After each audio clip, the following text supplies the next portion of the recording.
Hi Xhorse fans, welcome back to our channel. In today's video, let's talk about our programmers. It's been 9 years since our first super programmer VVDI-Prog was launched. Its powerful data reading and writing capabilities have been widely praised by automotive locksmiths. However, as the functional requirements continue to rise to accommodate increasing car models, and the VVDI-Prog upgrade cannot fully meet these needs due to hardware limitations, we carefully developed and launched the second generation Multi-Prog, whose functions have been greatly upgraded, even more powerful.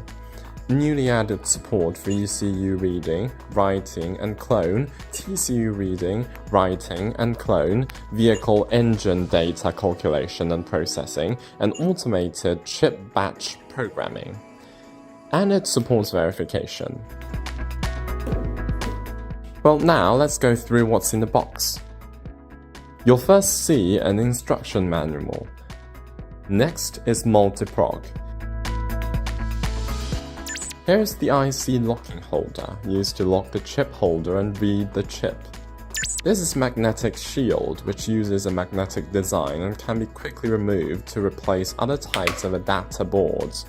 Next are touchscreen and status indicator. It will indicate power and the working status. The red button on the side is the power switch.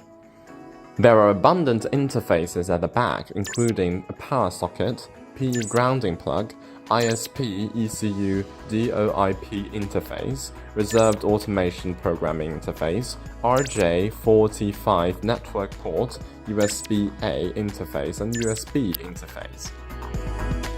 For details on how to use these interfaces, you can follow our upcoming tutorials. We'll skip them here. There is also a box of accessories coming with the device. Open it and you will see a large package of cables. This one is the MCU solder cable, which is used to read and write MCU chip or automotive module data.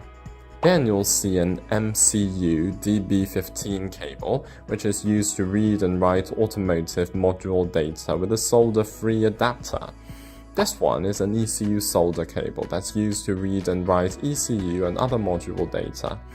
Then here is an ECU DB15 cable, which is used to read and write ECU and other module data with a solder-free adapter. This one is an OBD cable. With it, we can connect the vehicle OBD port and the device to directly read and write ECU and other module data. There is also a USB cable and 220 volt power cord.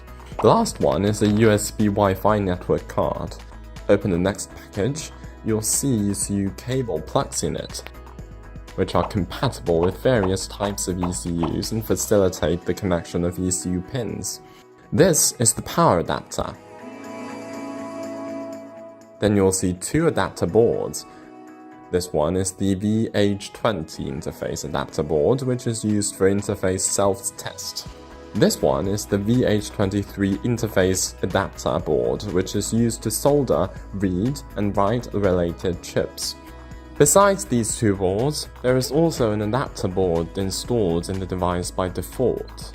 The VH13 interface adapter board can lock various IC sockets and DIP packaged memory chips, which is convenient for the direct reading and writing of chips. Well, I've covered everything in the box of Multi-Prog. So many accessories and interfaces are designed to achieve more and more practical functions. In the follow-up video, we'll also introduce the functions and usage of the Multi-Prog in detail. If you're interested, please follow us. See you in the next video.